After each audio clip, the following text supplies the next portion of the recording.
प्रसिद्ध होताना तर हे त्यांच्यासाठी रोल मॉडेल ठरतात.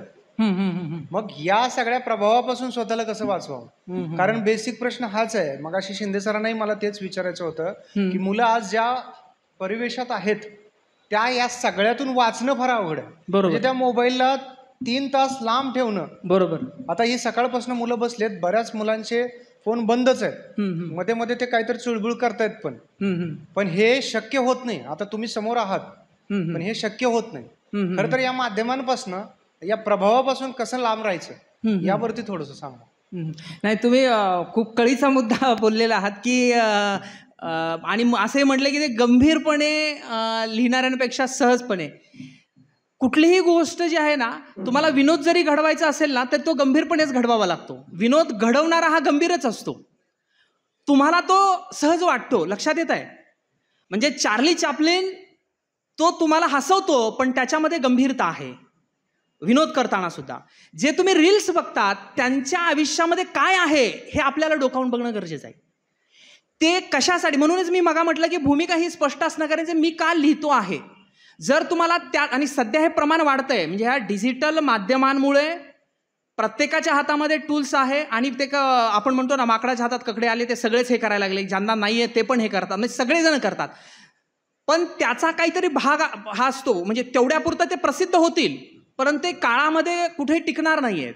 त्यासाठी जर त्या मुलांची तशी मानसिकता जर त्या अनुषंगाने जर बनत चालली तर शिक्षक म्हणून किंवा काही त्यांच्या आजूबाजूची काही जाणती माणसं आहेत हे त्यांनी त्यावेळी त्यांना सांगणं गरजेचं आहे. एका सेशनमध्ये येऊन जर मी म्हटलं की तू आजपासून हे करल, तो ऐकणारच नाही. कारण गेल्या 15-20 वर्षापासून त्याच्यावरती त्याचं ब्रेन स्टॉर्मिंग म्हणजे जे हॅमरिंग आहे ना ते तशा बाजूनं होतंय. गेल्या 10 वर्षापासून मोबाईल्स असतील किंवा लॅपटॉप्स असेल सगळीकडे रील्स हे खूप मोठ्या प्रमाणामध्ये, यूट्यूब असेल, फेसबुक असेल, इन्स्टा असेल, मोठ्या प्रमाणामध्ये येतं. इथं बंधन कुठं घालू शकतात, कुठला आशय बघायचा किंवा नाही बघायचं याचं जे स्वातंत्र्य जे आहे ना, मुळात आता याला काही म्हणजे आता केंद्र सरकारनं त्याच्याविषयी नियम केलेला आहे की सेन्सॉरशिप जे म्हणतो आहे की यूट्यूब की याच्यावर आपण लावू शकतो किंवा काय, पण त्याला खूप मर्यादित आहे. तरी कायदा केला तर ते होत नाही, कायद्यातून आपण हे करत असतो. त्या वैयक्तिक पालकांनी म्हणजे मुलं 15 वर्षापर्यंत किंवा 18 वर्षापर्यंत होईपर्यंत त्या आशयापासून दूर ठेवणं. आणि त्यांना काय आहे, जसं आपण वाढवू तशा पद्धतीनं मुलं वाढणार आहेत. लक्षात घ्या, ज्या पद्धतीचे संस्कार आपण करू तसंच ते घडत जाणार आहे. आपण म्हणतो की हा कसं काय वेगळा जन्माला, असं नाहीये. कळत नकळत आपण गोष्टी त्याच्या मनावरती त्या रुजवलेल्या असतात. आता रील्स तयार करणारे आहेत म्हणून लोक रील्स तयार करतात, कारण त्याला लाईक्स जास्त मिळतात. लाईक्स त्या बघून आपण त्यात आपल्याला वाटतं खूप भारी आहे. मग अशी कृत्रिम इमेज करणाऱ्या लेखकांपासून किंवा अशा रील्स करणाऱ्या लोकांपासून आपणच सावध होणं गरजेचं आहे. म्हणजे तुमचे कृतीमध्ये काहीच नाहीये किंवा तुमच्या विचारांमध्येही तसं नाहीये, मग तुम्ही कृत्रिम इमेज करून तसं दाखवता. म्हणजे फक्त फोटो पुरतं स्माईल देणं, खऱ्या आयुष्यामध्ये स्माईल आहे का? नाहीये ना. मग तुमचं ते टिकणारच नाहीये. हे त्या मुलांना सांगणं गरजेचं आहे की त्याच्या पाठीमागची आपली भूमिकाही सांगणं गरजेचं आहे की हे तात्पुरत्या स्वरूपामध्ये आहे. तुम्ही फोटो काढत असताना सगळेच आपण हसतो, ते हसलेलं आणि ते फेसबुकवर टाकतो, लाईक्स मिळतात, ठीक आहे. पण खऱ्या आयुष्यामध्ये तेवढा वेळ आपण हसतो का? तेवढा असतो का? नाहीये. ते हसण्यासाठी, फोटो काढण्यासाठी, हसण्यासाठी आपल्याला कष्ट घ्यावे लागतात. तिथेही ती कृत्रिमता जाणवते. त्यामुळं अशा आर्टिफिशियल इमेज तयार करण्यामध्ये न अडकता मुलांना चांगल्या आशयाकडे घेऊन जाणं ही सजग नागरिक म्हणून किंवा आपली ही जबाबदारी आहे. ज्यांच्या लक्षात येतं त्यांना, ज्यांच्या लक्षात येत नाही त्याला आपण काहीच करू शकणार नाहीये. पण जिथं जिथं आपल्याला शक्य असेल तिथं तिथं ही आपण मांडणं गरजेचं आहे. खूप हा चांगला मुद्दा आहे. याच्यावरती सविस्तरपणे म्हणजे जेव्हा तुम्ही शिक्षक म्हणून काम करत असाल किंवा काय असेल अशा पद्धतीचे लिखाण होतं ते वाचणं गरजेचं आहे. किंवा डिजिटल मीडियावरती पण असा कंटेंट येतो तो पण बघणं गरजेचं. आता पॅरलली असे वेगवेगळ्या त्याला बाजू आहेत. आणि त्याला जोडूनच आता मी त्याच्यावरती ना शरद पवार इन्स्पायर फेलोशिपच्या अंतर्गत परजीवी नावाची एक कादंबरी लिहिलेली आहे जी डिजिटल इंडिया आणि आर्टिफिशियल इंटेलिजन्स ती प्रकाशित झालेली नाही आहे. त्यामुळे मी ह्या सगळ्या गोष्टीचा अभ्यास केलेला होता की काय परिणाम होत आहेत सगळ्यात. आणि या डिजिटल टेक्नॉलॉजीचा वापर करून माणसांना कसं फसवलं जातं. उदाहरणार्थ सांगतो, एखाद्या प्रभागाचा एखादा नेता असेल, त्या नेत्याचं काम किती असतं ग्राउंडवरती नाही, पण त्याची इमेज बिल्डिंग सोशल मीडियाच्या माध्यमातून किती प्रमाणामध्ये केली जाते. मग आपण सोशल मीडियामधला त्याचा रील्स बघतो, मग तो यूट्यूबवरचा व्हिडिओ बघतो, अरे तो तिकडे झाडून काढतोय, तो इकडे, आपल्याला तो खरं काम करता असं वाटतो, पण ते नाही आहे ॲक्च्युली, कृतीमध्ये तसं नाही आहे. मग ही पडताळणी कोण करणार? हे आपण पडताळणी करणं गरजेचं आहे. मग अशा खोट्या भूमिकेला बळी पडणं आणि सध्या याचा म्हणजे पैसे खर्च करतात इमेज बिल्डिंगसाठी पॉलिटिकल नेते. म्हणजे त्यांनी सांगितलं की तुम्ही अबकी बार मोदी सरकार, असे करणारे म्हणजे प्रशांत किशोरपासून ते महाराष्ट्रात असे कंपन्या आहेत की ज्यांचे कामं नाही आहेत त्यांच्या सकारात्मक इमेज करून दिलात, हे खोट्या इमेज. मग आपण जनता जिकडे वळवल तिकडे वळते. आपल्याला मोठ्या व्यक्तीने सांगितलेलं सगळ्याच गोष्टी खरंच असतात असं नाही आहे, पण आपण ते पडताळणी करून बघणं यासाठी खूप महत्त्वाची गोष्ट आहे. येस. आणि याला जोडूनच एक मला सांगायचं आहे, लेखनाच्या क्षेत्रामध्ये तुकोबाने काही प्रसिद्धीसाठी कविता लिहिलेली नाही आहे, तरी तुकोबा 350 वर्ष आज त्यांची कविता आपल्यासमोर आहे, इथून पुढे जाणार आहे.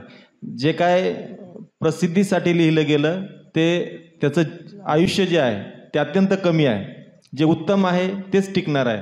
त्यामुळे या सगळ्या नवीन लेखकांनी ते लक्षात ठेवलं पाहिजे.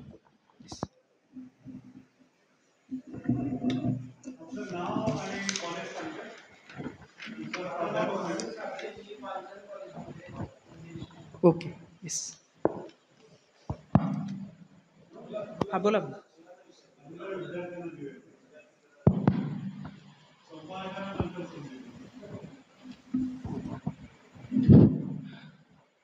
अतिवास्तववादाच्या पातळीवर जर एखादा लेखक लिहित असेल तर त्याच्या मर्यादा काय त्याने म्हणजे स्वतःला घालून घेतल्या पाहिजे. पहिला काय मुद्दा म्हणले? अतिवास्तववादाच्या पातळीवर जर तो एखादा लेखक लिहित असेल तर त्याने स्वतःला काय मर्यादा घालून घेतल्या पाहिजे. अतिवास्तव म्हणजे तुमच्या दृष्टिकोनातून काय? म्हणजे वास्तवतेच्या दृष्टीने तो लेखन करत असतो. म्हणजे कारण काय, वास्तव आणि अतिवास्तव, अवास्तव.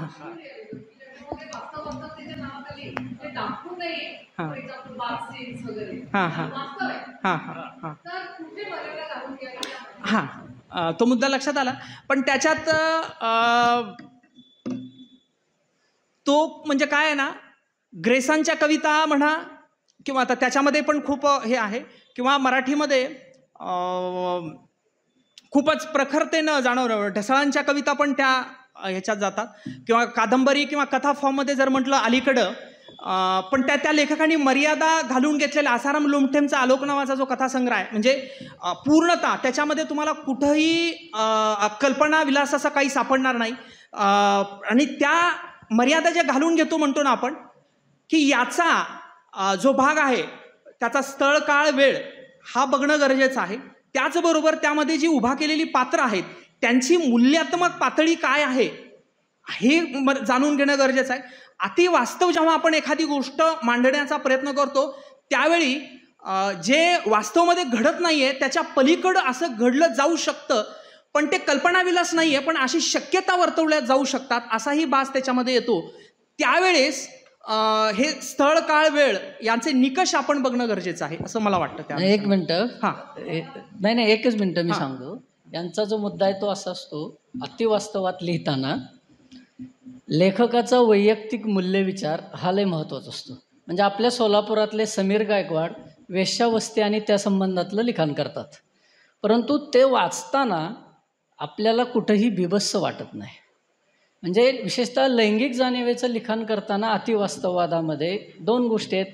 एकीकडे येलो बुक्स पण आहेत जिथं तुमच्या भावना चाळवल्या जातील, त्याच्यापेक्षाही टोकदार लैंगिक लिहिणारे अतिवास्तववादी लेखक आहेत, पण तिथं तुमच्या भावना चाळवल्या जात नाहीत. भाऊपाध्ये हा लेखक अतिवास्तववादी लिखाण करणारा म्हणून एकेकाळी वासू नाकाला बाजूला सारलं होतं, पण ज्यावेळेस नेमाडेने सांगितलं की लेखकाची नैतिकता हा जर व्ह्यू लावला तर भाऊपाध्ये हा श्रेष्ठ लेखक आहे. त्यामुळं अतिवास्तववादामध्ये प्रसंगाची घटनांची निवड करताना लेखकाचा वैयक्तिक मूल्यविचार फार महत्त्वाचा. तो कुठल्या जाणीवेनं लिहितोय, हेतू तपासला तर ते अंगावर येत नाही. बरोबर करेक्ट बरोबर. ओके. आता तुम्हाला म्हणजे मुलांच्या असेल मनामध्ये हे नियतकालिकामध्ये हे कसं लिहायचं किंवा काय असे बरेच असू शकतात प्रश्न. आता ऐकून घ्या. असंही होऊ शकतं काय?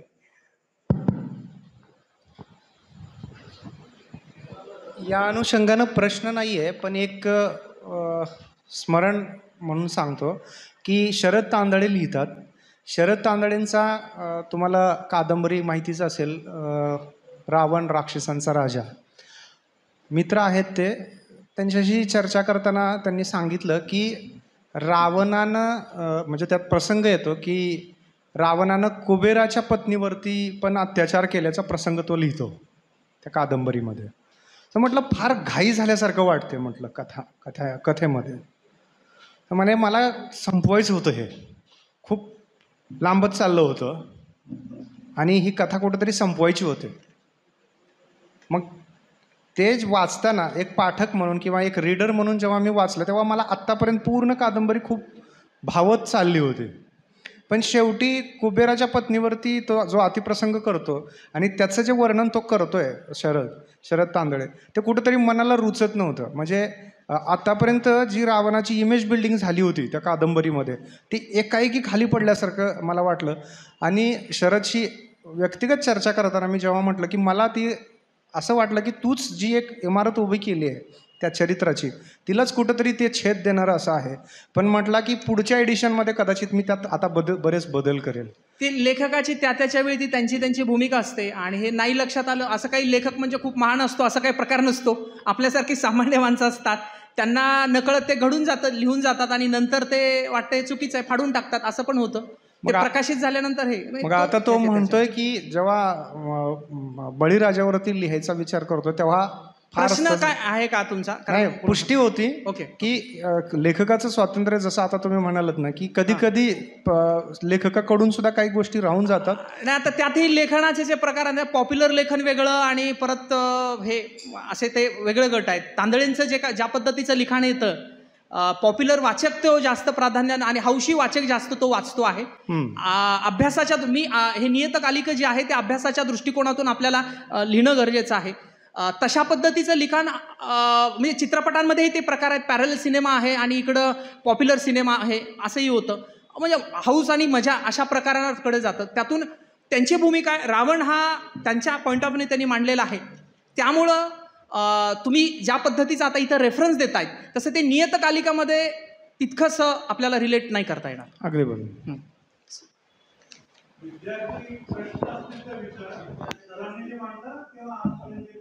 हा, सकाळपासून तुम्हाला जे काय वाटलं की हे लिहिताना आम्हाला कविता किंवा आम्हाला एखादा दीर्घ लेख लिहायचा आहे किंवा मुलाखत घ्यायची आहे, त्याचे प्रश्न कसे असं काही प्रश्न असतील त्या अनुषंगाने, नसेल तर मग आपण हां बोला.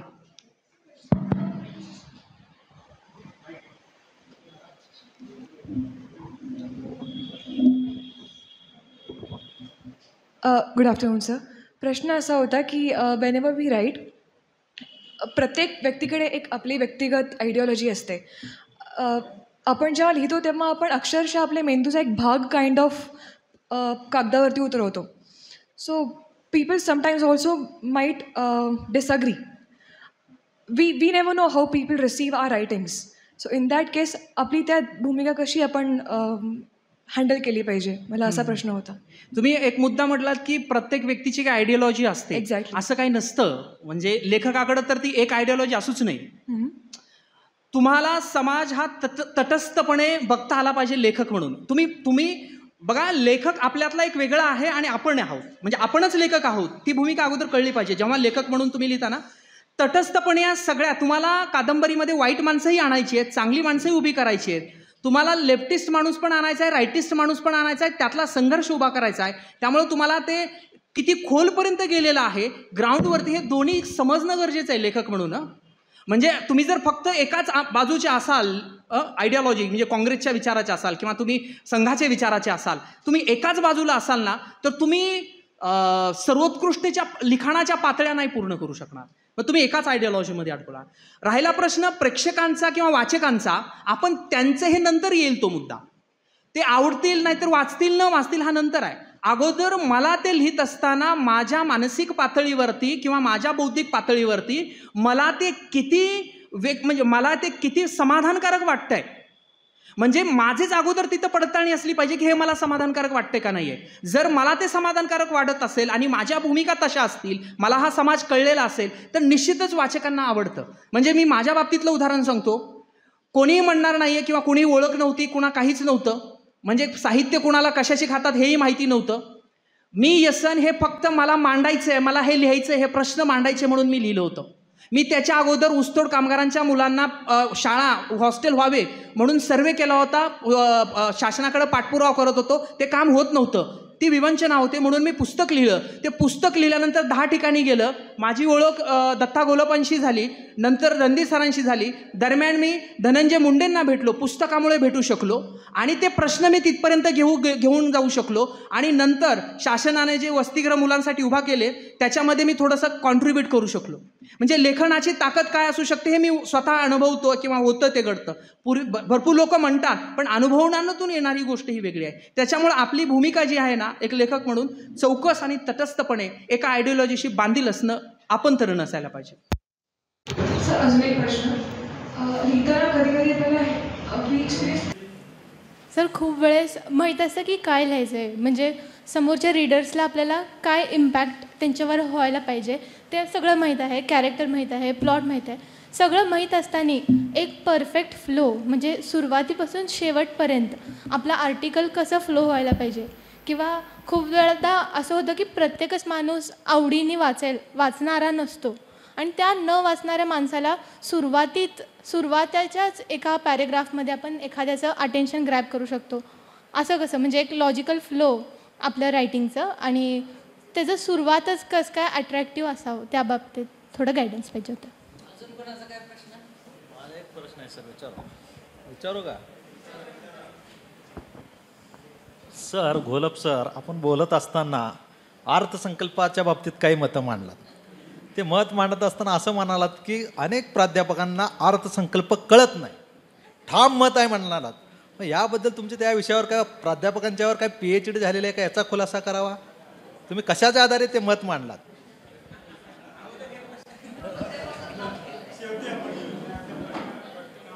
प्रश्न संपलेले आहेत, उत्तर पण संपवतो. व्यक्तिचित्रणाचा जो मुद्दा होता ना, तुमच्या भोवतालातली जी माणसं तुम्ही बघताय, अनुभवताय, ती काही सगळीच लेखनविषय होणारी नसतात. ज्याच्याकडं काही युनिकपणा आहे, वेगळेपणा आहे, म्हणजे दिवसभर खताची गाडी भरणारा, त्या खेकाण्यामध्ये काम करणारा माणूस रात्री शेजारच्या गावात तमाशा असल्यावर तो परत तीच बैलगाडी झोपून त्याचे 2 टवाळ मित्र घेऊन यात्रेला जात असतो. नुसती सुखाची किंवा नुसती दुःखाची अशी गोष्ट नसते. जगण्याच्या पातळीवर सगळं असतं, ते तुम्हाला शोधता आलं पाहिजे. मग तुम्हाला व्यक्ती आणि प्रसंग सापडतील. म्हणजे रामा मैलकोली ही जी व्यक्तिरेखा व्यंकटेश माडगुळकरांनी लिहिलेली आहे, काय आहे त्याच्यात? हा रंग देणारा पेंटर आहे, रस्त्यावरचे मैल रंगवतोय आणि त्याच्या हाताखाली जो मैलकोली आहे त्याला यानं शेंगदाण्याची पोळी दिली आणि तो तशीच ठेवतो फडक्यात. हा म्हणतो, का रे, खाणार नाही का? नाही म्हणतो, माझ्याकडं माझ्या बहिणीची 2 मुलं आहेत, त्यांना गोडधोड कधी मिळणार, त्याला घेऊन जातो म्हणतो. एवढाच प्रसंग आहे, म्हणजे मूळ कथा. हे शोधण्याची नजर तुमच्याकडे पाहिजे. झालं. यांचा जो प्रश्न होता की सुरुवात, मी पहिल्यापासून सांगतोय की प्रतिभा, शक्ती, दैवी देणगी ही भानगड नसते लिखाणात. लिखाण ही ठरवून करायची गोष्ट आहे आणि ठरवून करत असताना जसं प्रॉडक्ट विकायचं असेल तर तुमचं पॅकिंग पण नीट लागतं. तेच नियम याला पण लागू आहे लिखाणाला सुद्धा. म्हणजे राज सिनेमा आला, एकदम रहस्यपट होता, घाबरणारा, पण तुम्ही थिएटरमध्ये आल्याच गाणं लागत होतं, ये शहर है अमन का, यहाँ पे सब शांती शांती. म्हणजे तुम्ही कुठल्याही भावावस्थेतून थिएटरमध्ये गेला की पहिल्या 5 मिनटात थिएटरचं होऊन जाता. ह्या त्या डिरेक्टरची कमाल आहे. तसं तुमच्या लेखनाची आत तुमच्या गोष्टीत खेचण्याची तंत्र तुम्हाला शोधावी लागणार आहेत. तुमची गोष्ट इंटरेस्टिंग आहेच, पण इंटरेस्टिंगपर्यंत नेण्याची वाटसुद्धा तेवढीच इंटरेस्टिंग असली पाहिजे आणि ते तुम्हाला सापडतं. म्हणजे तुमच्या गोष्टीत दम तेवढा असला पाहिजे. आणि थांबायची पण तयारी लागते. हिंदू कादंबरी लिहायला 30 वर्ष नेमाडे थांबलेत. ज्ञानपीठ मिळाला ना, आउटपुट पण तेवढं मिळतं, पण तुमची थांबायची तयारी असली पाहिजे. आणखी यांचा प्रश्न काय होता? हां, तो रचनेचा प्रकार आहे आणि माझा काही कवितेचा तसा अभ्यास नाही. आणि गझलवाल्यांचं वेगळंच जग आहे, मराठीपासून जगात सगळीकडे आहे. त्याच्यातल्या एक फक्त प्रकार सांगतो. चांगली गझल ही उर्दूमध्ये आहे आणि प्रत्येक भाषेच्या काही शक्ती असतात आणि काही मर्यादा असतात. म्हणजे गेयता हे हिंदीचं लक्षण आहे. त्यामुळं आपण सगळ्यात जास्त गाणी हिंदीची गुणगुणतो मराठीपेक्षा. त्याचं कारण का? ती गेयता हिंदीमध्ये आहे. आता मराठीची ही ओबड-धोबड राकट भाषा असल्यामुळं तेवढी गेयता नाही. त्यामुळं चांगली गझल नाही मराठीत. आणि मराठी गझलीची परंपरा किती आहे, हा सगळा विचार आपण केला पाहिजे. आता सरांचा जो प्रश्न आहे, कसं असतं, जर पाणी आहे एकदम आणि मी जर साधा खडा टाकला तर तरंग उमटतील का? एवढे नाही. पण मी जर मोठा धोंडा टाकला, दगड टाकला तर तरंग उमटतील. म्हणून मी वाक्य नेहमी असे टोकदारपणे टाकत असतो की त्याच्या प्रतिक्रिया पण तेवढ्या टोकदार आल्या पाहिजेत. आणि बरोबर आहे त्यांची प्रतिक्रिया, परंतु अर्थसंकल्पामध्ये जे दाखवलं जातं त्याच्यापेक्षा जास्त दडवलं जातं. आणि प्राध्यापकांचं ते काम असतं की दडवलं आहे काय. अर्थसंकल्पाचं कसं असतं, आपले प्राध्यापक क्रांतीला जन्म देतात पण कॉलेजच्या कॅन्टीनमध्ये. त्याचं काय, समाजाचं काय? कॉलेजच्या कॅन्टीनमध्ये क्रांती होत नसते ना. एक भाग असा खूप, म्हणजे त्याला खूप बाजू आहेत.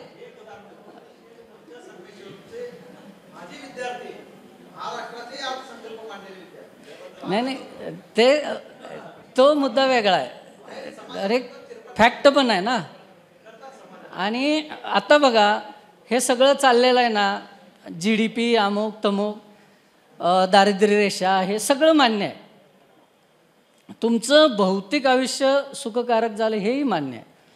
पण याच्यामध्ये व्यवस्थेचा हस्तक्षेप किती?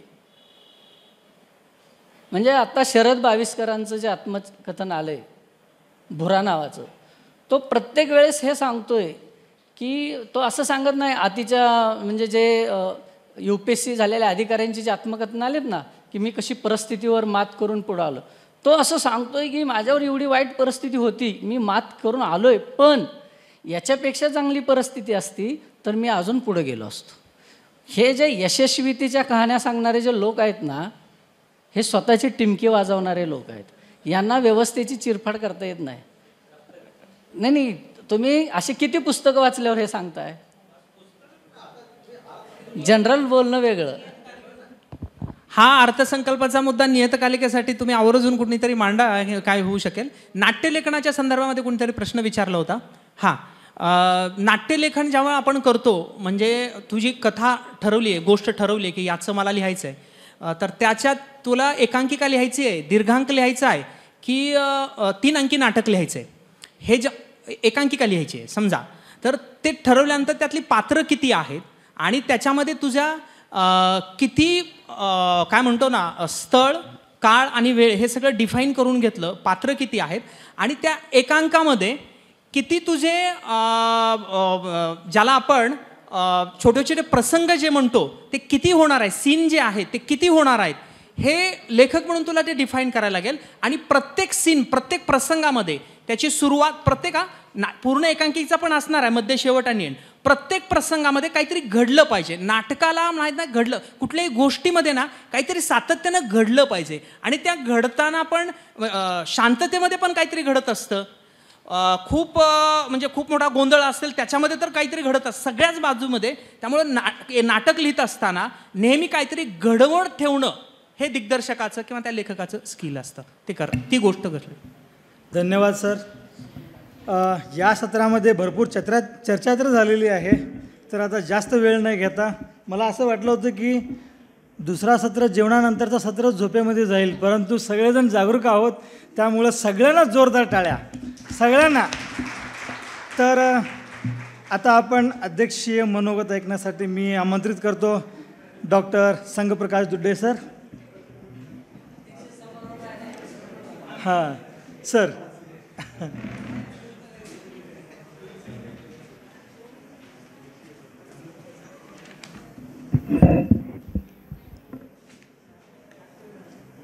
फक्त 2च मिनिट बोलणार आहे. आजच्या समारंभाचे सन्माननीय अध्यक्ष, महाविद्यालयाचे प्राचार्य डॉक्टर ऋतुराज बुवा सर, आजचे सन्माननीय अतिथी doctor Kedar Kalwane sir, doctor Datta Gholapji, Dnyaneshwar Jadhav sir आणि या कार्यशाळेचे समन्वयक उपप्राचार्य डॉक्टर सुहास पुजारी आणि माझे सर्वच प्राध्यापक बंधू, त्याचप्रमाणे विद्यार्थी विद्यार्थिनी, आज सकाळपासून या ठिकाणी आपण वेगवेगळ्या विषयांवर जे मंथन या ठिकाणी ऐकलेलं आहे, त्या मंथनामधून अत्यंत महत्त्वाची चर्चा या ठिकाणी झालेली आहे. सकाळच्या सत्राच्या विषयी मी बोलणार नाही. आत्ताच्या सत्राविषयी आपल्यासमोर मी माझी मतं जी आहे या ठिकाणी मी मांडेन. आत्ताच्या सत्रामध्ये डॉक्टर दत्ता घोलप सरांनी अत्यंत चांगल्या प्रकारची मांडणी केलेली आहे. एखाद्या लेखकाला वाचन केल्याशिवाय पर्याय नाही, हा महत्त्वाचा मुद्दा त्यांनी या ठिकाणी मांडलेला आहे. 1000 पृष्ठ वाचल्यानंतर एक पान तुम्हाला लिहिता येईल अशा प्रकारचा एक महत्त्वाचा संदेश त्यांनी आजच्या या व्याख्यानामध्ये दिलेला आहे. त्याचप्रमाणे एक पुस्तक 100 लोक वाचतात आणि त्याचप्रमाणे या पुस्तकाच्या वाचनातून ज्ञानाची ज्योत प्रज्वलित होते, अशा प्रकारचाही एक महत्त्वाचा मुद्दा त्यांनी या ठिकाणी ठेवलेला आहे. कान डोळे उघडे ठेवा हा देखील महत्त्वाचा मुद्दा त्यांनी या ठिकाणी मांडलेला आहे. सरांना मी प्रश्न विचारू इच्छितो की सर, आपण आपल्या व्याख्यानामध्ये एक मुद्दा मांडलेला आहे, तो मला देखील स्पष्ट झालेला नाही. तो मुद्दा असा आहे, राष्ट्र हे मूल्य लेखक विरोधी मूल्य आहे, अशा प्रकारचं आपण विधान केलेलं आहे.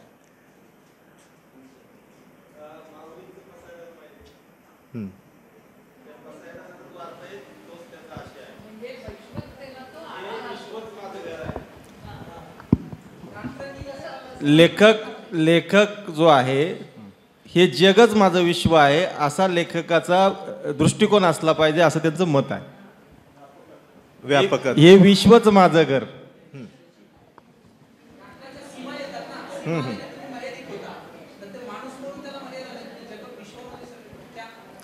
म्हणजे माऊलींचं जे पसायदान आहे, ज्ञानेश्वरांचं जे पसायदान आहे, ते आपल्याला हे सांगतं की संपूर्ण जग जे आहे ते माझं घर आहे, त्या अर्थाचं ते विधान आहे. अच्छा.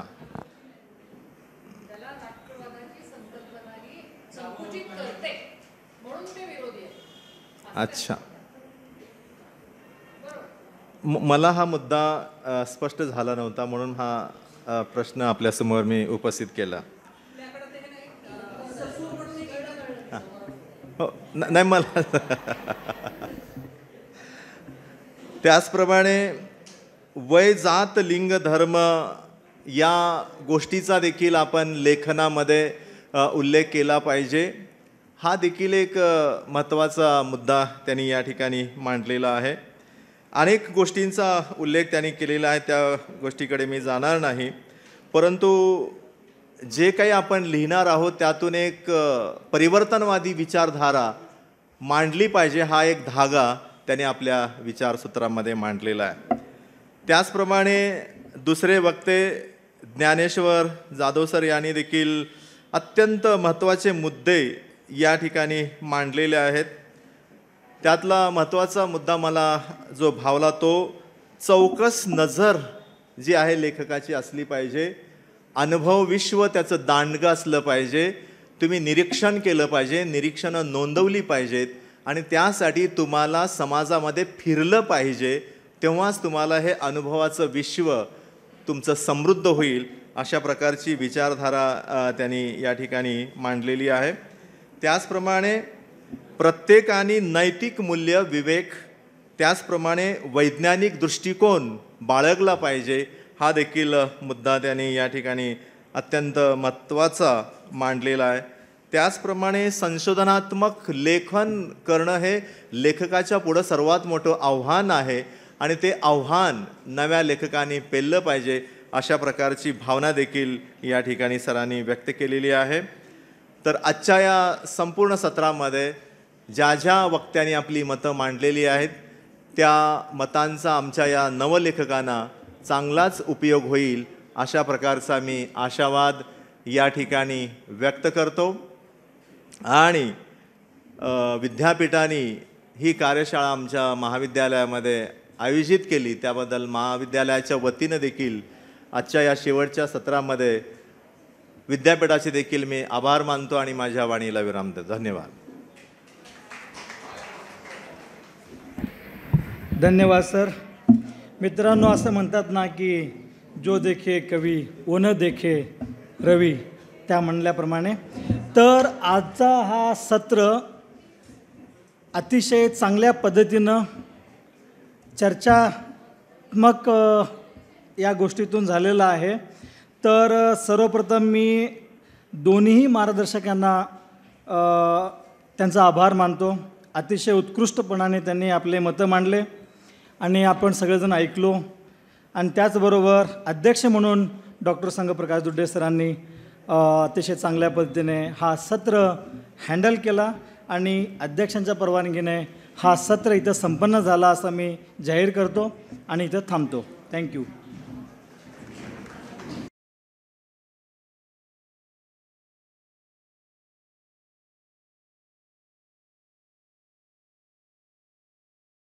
व्यक्तिचित्रण करायचं म्हणजे नेमकं कसं करायचं, त्या व्यक्तिचित्रणाची सुष्टता आणि दुष्टता कशी दाखवायची, किंवा एखादं व्यक्तिचित्र रंगवायचं म्हणजे ते कशा रंगात रंगवलं पाहिजे, निव्वळ भडक नाही किंवा निव्वळ देखण्या स्वरूपात नाही, त्याचं जिवंतपण कसं पकडता येईल हे सुद्धा व्यक्तिचित्रण लिहिताना आपण लक्षात घेतलं पाहिजे. हे सांगितलं गेलं, प्रत्येक पैलूच्या अनुषंगानं सांगितलं.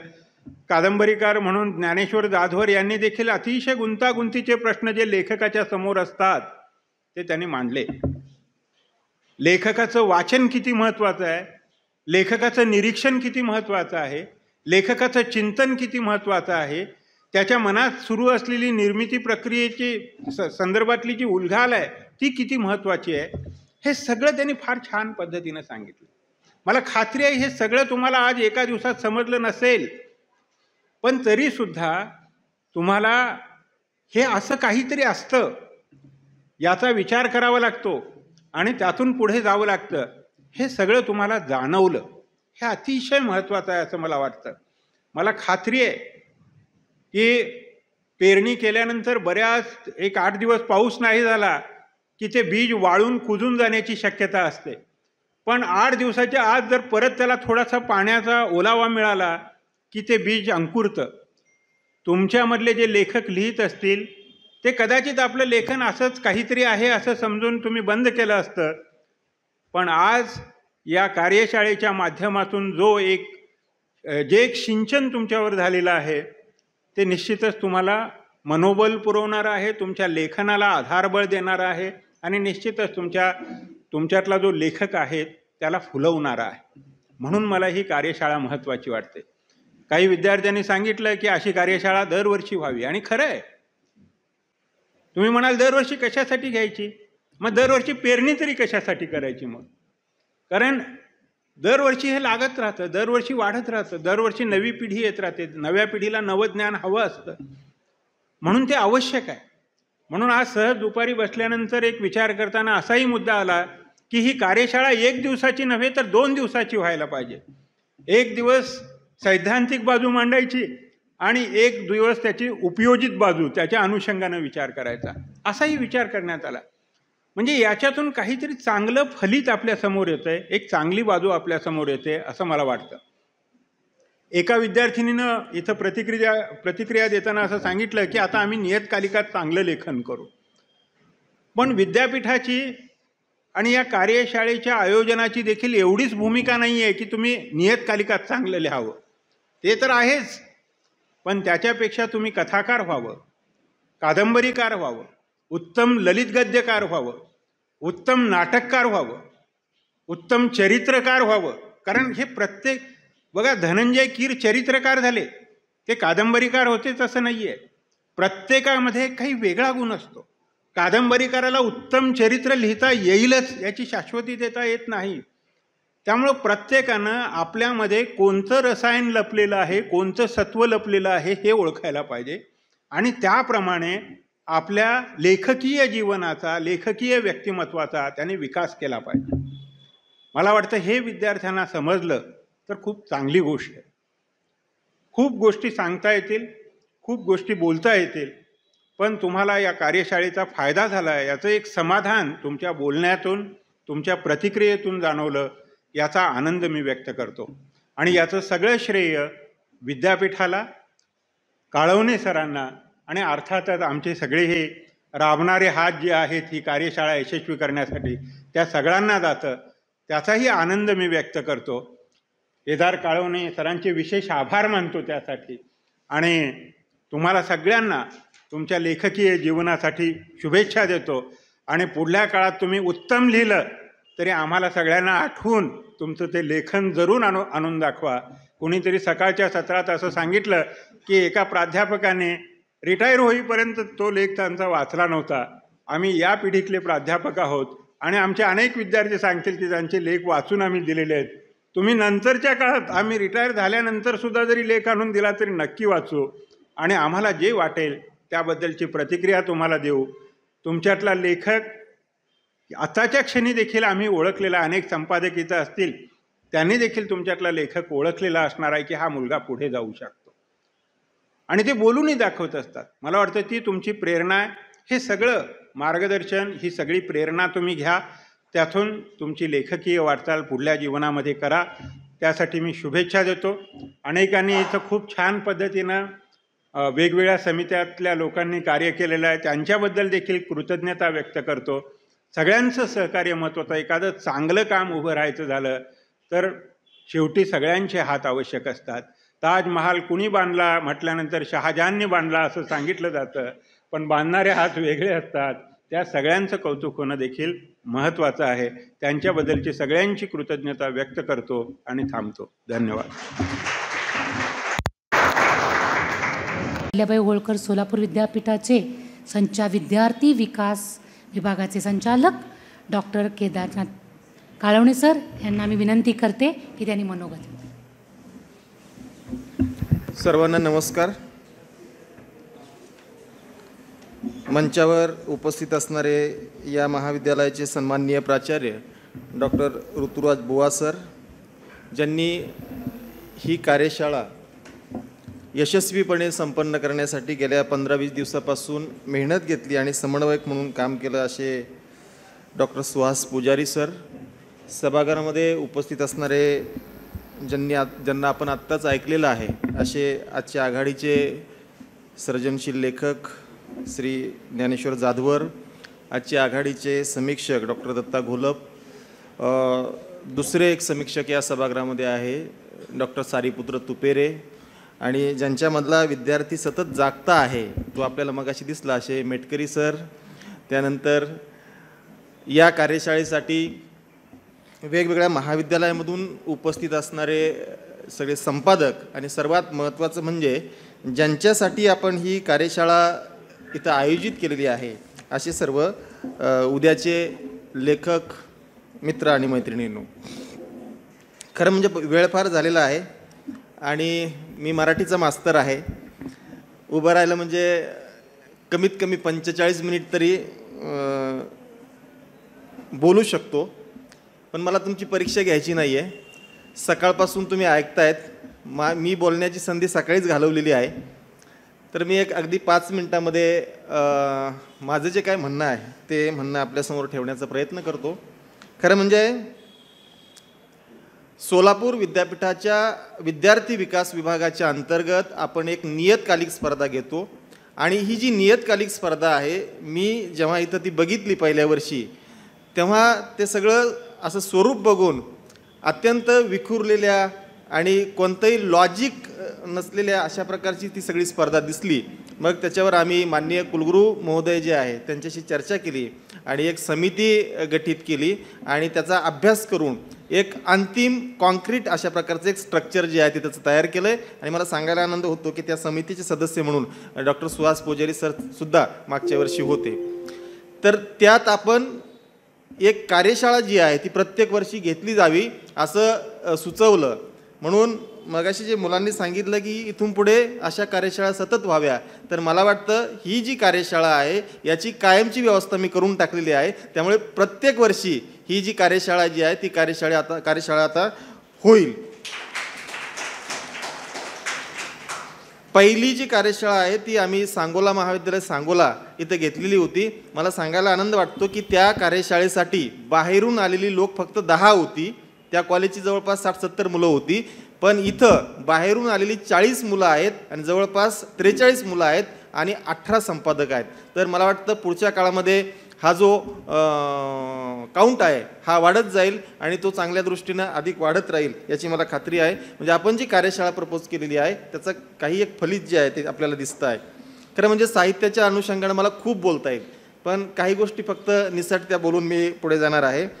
तर तुमच्यातला लेखक घडावा या एका प्रामाणिक शुद्ध अशा हेतूनं आपण ही कार्यशाळा जी आहे ती कार्यशाळा आयोजित केलेली आहे.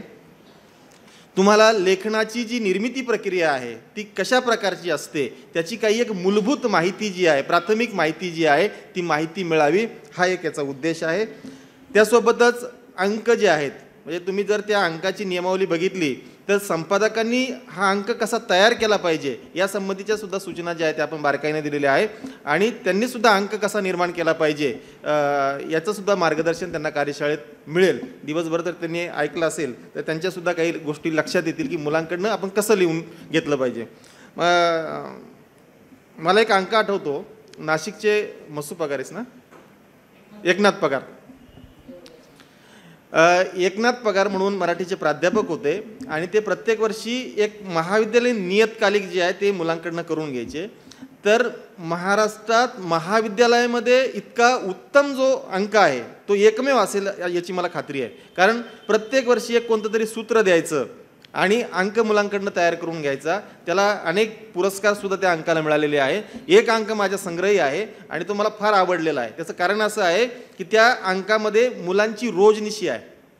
म्हणजे त्यांना आपल्या एका दिवसाचा कोणता तरी भाग जो आहे तो भाग त्याच्यामध्ये लिहायचा. जवळपास 150 मुलांची रोजनिशी, मग ते 150 मुलांची भाषा, शैली, त्यांची मांडण्याची पद्धत असं फार छान त्या अंकात आलेलं आहे. तर असे काही प्रयोग जर पुढच्या काळामध्ये अंकासाठी करता आले तर मला वाटतं ते सुद्धा चांगलं राहील. याची दिवसभर चर्चा झालेली आहे की लेखन ही वेगळी गोष्ट नाही, तर लेखन ही आपल्या जीवनाचा आविष्कार आहे, आपल्या व्यक्तिमत्वाचा आविष्कार आहे. आपण जे जीवन जगतो, आपण जे अनुभवतो तेच आपण शब्दांमध्ये मांडायचे, त्यालाच आपण साहित्य म्हणतोय. फार काही वेगळं कठीण करण्याची गरज नाही. ते जाधवर सरांच्या भाषणामध्ये पण आलेलं आहे आणि यापूर्वीच्या वक्त्यांच्या बोलण्यामध्ये सुद्धा आलेलं आहे. म्हणजे लेखन आणि समाज आणि जीवन याच्यामध्ये वेगळं काही नाही आहे, ते एकत्रच असतात. फक्त आपल्याला ते जे अनुभव आहे त्या अनुभवाचं सिलेक्शन जे आहे ते सिलेक्शन करायचं असतं. मगाशी एका मुलीनं फार छान प्रश्न विचारला होता, तो भूमिकेसंदर्भातला होता.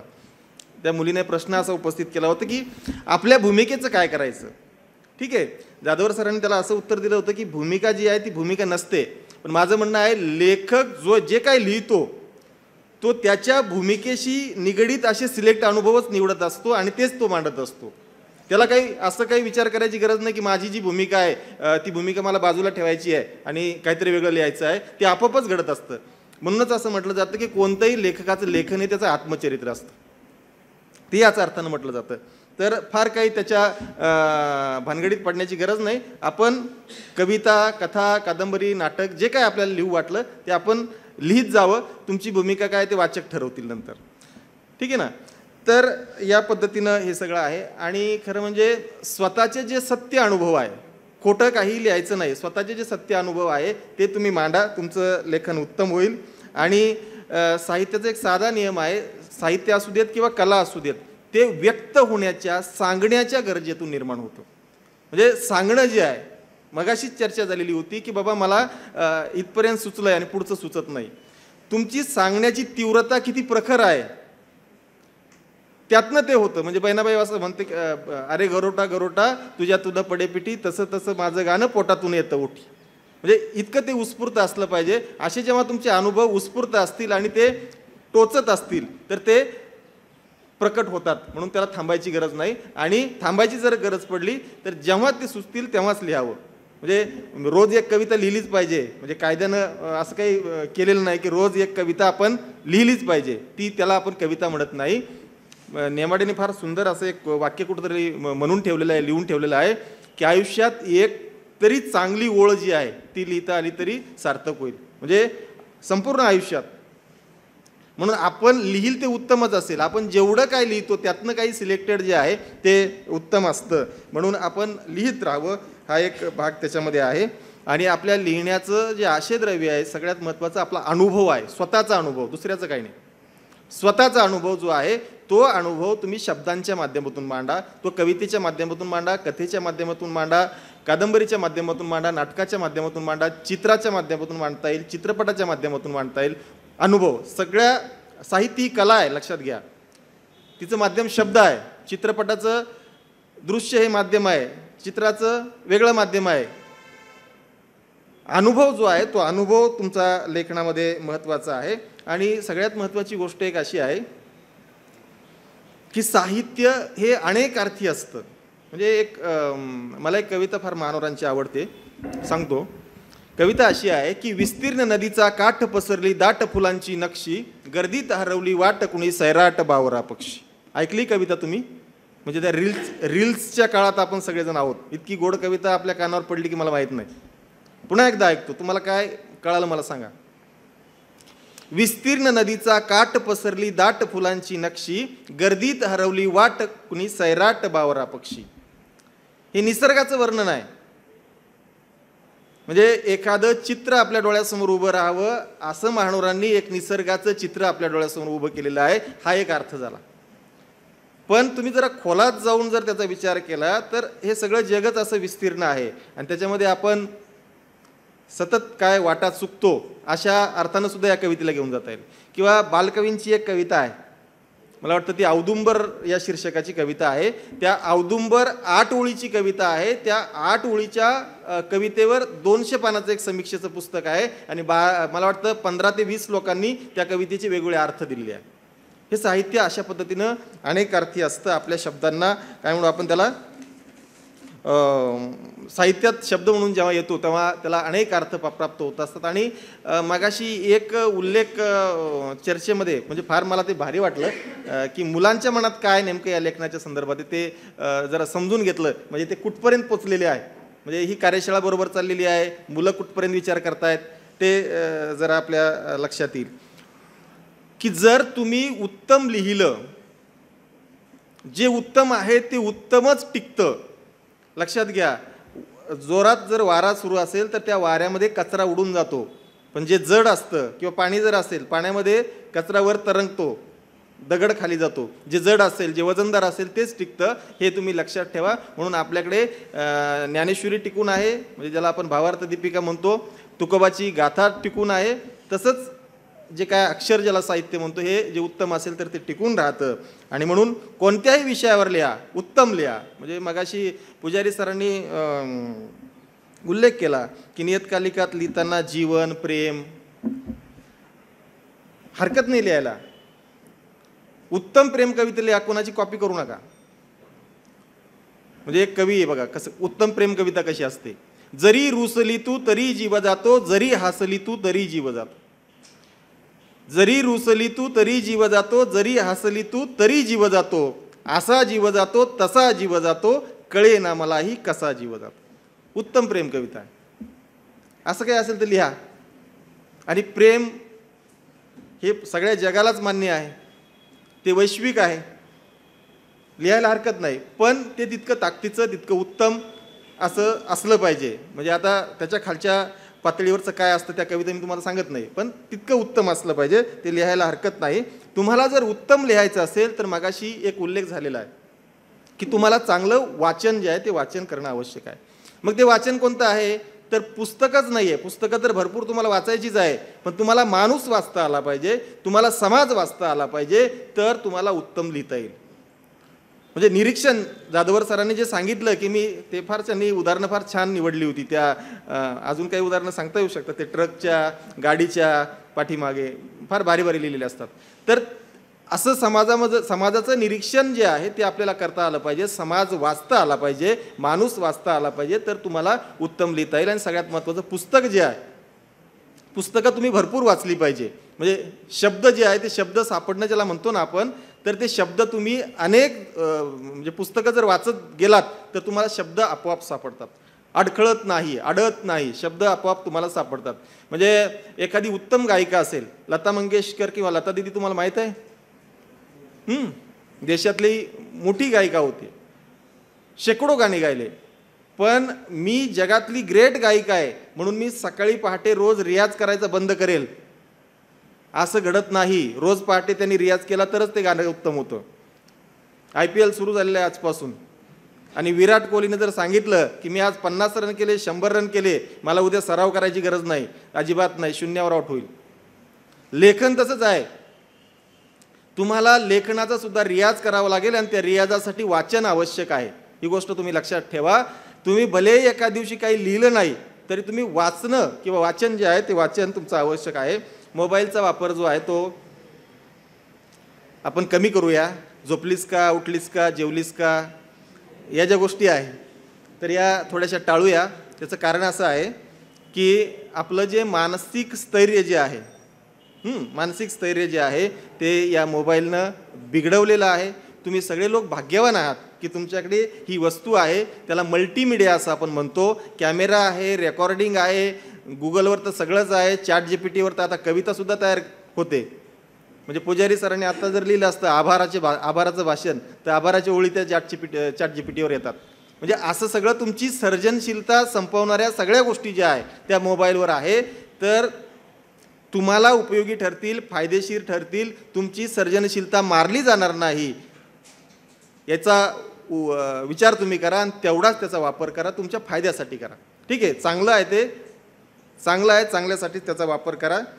तर साहित्य हे आपल्याला काही जरी आपल्याला साहित्यातनं मिळालं नाही तर साहित्य हे आपल्याला उत्तम माणूस म्हणून घडवण्यासाठी आवश्यक आहे. लेखक तुम्ही लिहा, वाचा, या सगळ्या गोष्टी केल्या तुमचं एक व्यक्तिमत्व तयार होतं आणि एक माणूस म्हणून तुम्ही घडतात. दुसरी गोष्ट, करिअरच्या सुद्धा संधी ज्या आहे त्या संधी या क्षेत्रामध्ये आहे. म्हणजे मगाशी सैराट आणि त्या चपलेवरच्या फुलाचा संदर्भ आला बघा एक गोलब सरांच्या बोलण्यात. तर तुम्हाला माहीत आहे पटकथा नावाचा प्रकार माहिती आहे चित्रपटामध्ये, पटकथा.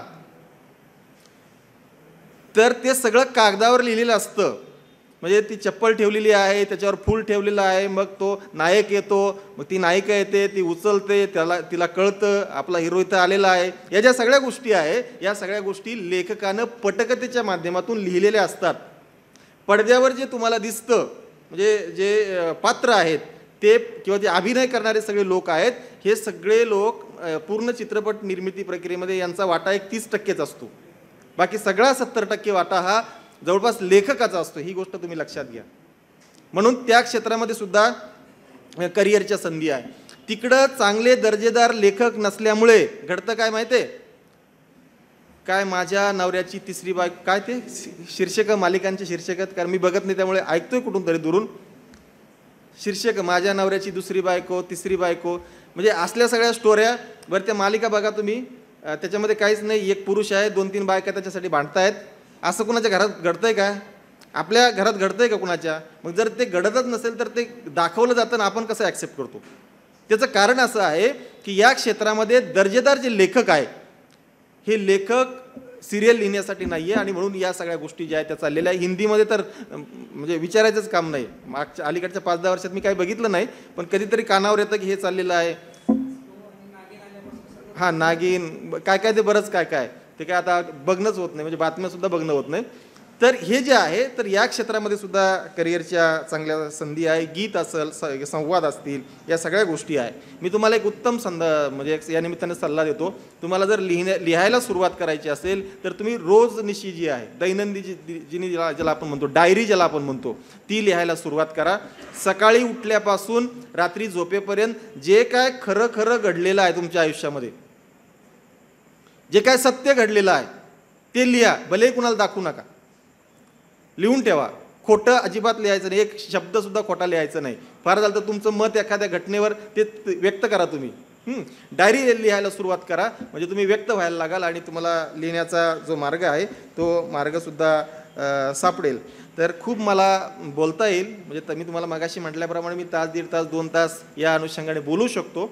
पण आता मी तुमची परीक्षा बघणार नाही. सकाळपासून तुम्ही जे चिंतन ऐकलेलं आहे तर ते चिंतन नक्कीच तुम्हाला लेखकापर्यंत घेऊन जाईल, लेखक घडवण्यापर्यंत घेऊन जाईल. आणि माझी एक अपेक्षा अशी आहे की ही एक कार्यशाळा अशी एक संगमेश्वर महाविद्यालयामध्ये 22 मार्च 2024ला झाली होती आणि त्या कार्यशाळेतनं मी काहीतरी शिकले आणि मग मी ही कादंबरी लिहिली असं मला भविष्यात 10-15 वर्षानंतर कोणीतरी सांगावं अशी एक अपेक्षा मला या कार्यशाळेच्या निमित्तानं आहे. आणि खरं म्हणजे यावर्षी कार्यशाळा कुठं घ्यायची हा एक प्रश्न माझ्या डोळ्यासमोर होता आणि मला संगमेश्वरचं नाव डोळ्यासमोर आलं. मी लगेच पुजारी सरांना फोन लावला. काही दिवसानंतर बुवा सरांशी चर्चा केली आणि त्यांनी अत्यंत म्हणजे सगळं महाविद्यालयाचं शेड्यूल बिझी असताना सुद्धा अगदी उद्या मला वाटतं 23ला तुमच्या परीक्षा सुरू होणार आहे, असं सगळं अशक्य असताना सरांनी दोघांनी आणि त्यांच्या सगळ्या सहकाऱ्यांनी ही कार्यशाळा यशस्वीपणे संपन्न करण्यासाठी घेण्यासाठी होकार दिला आणि ती यशस्वी केली. याबद्दल मी विद्यापीठाच्या वतीनं या महाविद्यालयाचे आभार मानतो आणि तुम्हा सगळ्यांना सांगतो की आता मी गेल्या 1-2 वर्षापासून बघतोय की अत्यंत खेळाची मुलं यांची माझ्याकडे येतात, सांस्कृतिकची मुलं माझ्यासोबत असतात.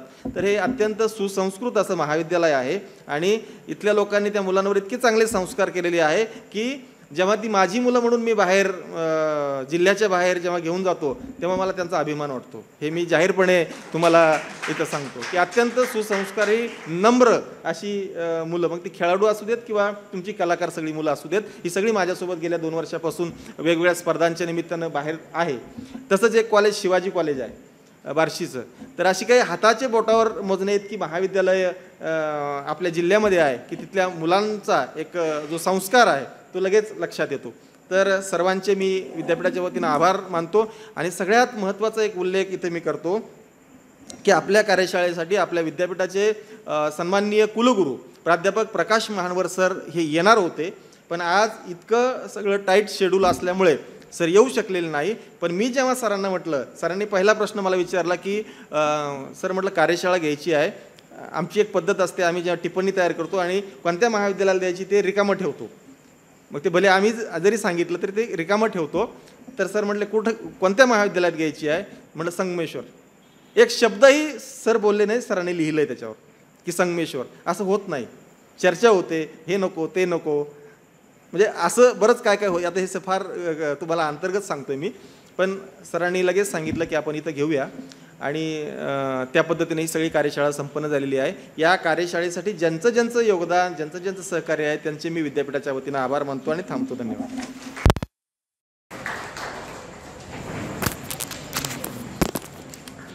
खूप खूप धन्यवाद काळणे सर. आपण इथे आपल्या वेळात वेळ करून आला आणि आम्हाला हा सन्मान दिला. आजची कार्यशाळा करण्यात पण इथे आपल्या वेळात वेळ काढून आलात आणि आम्हाला हा सन्मान दिलात आजची कार्यशाळा करण्यासाठी. आणि त्यासाठी आपण जो विद्यार्थ्यांना आज 4 लोकांची मेजवानी मिळाली होती लेखन कसं असावं, त्यात आपली पण एक भर पडलेली आहे आणि याच्यातून आपल्या विद्यार्थ्यांनी पुष्कळचा गेन केलेला असं मला वाटतं. तर आता आपला जास्ती वेळ न घेता मी आमच्या कॉलेजचे प्राचार्य डॉक्टर बुवा सर यांना विनंती करते की ते अध्यक्ष मनोगत व्यक्त करावं.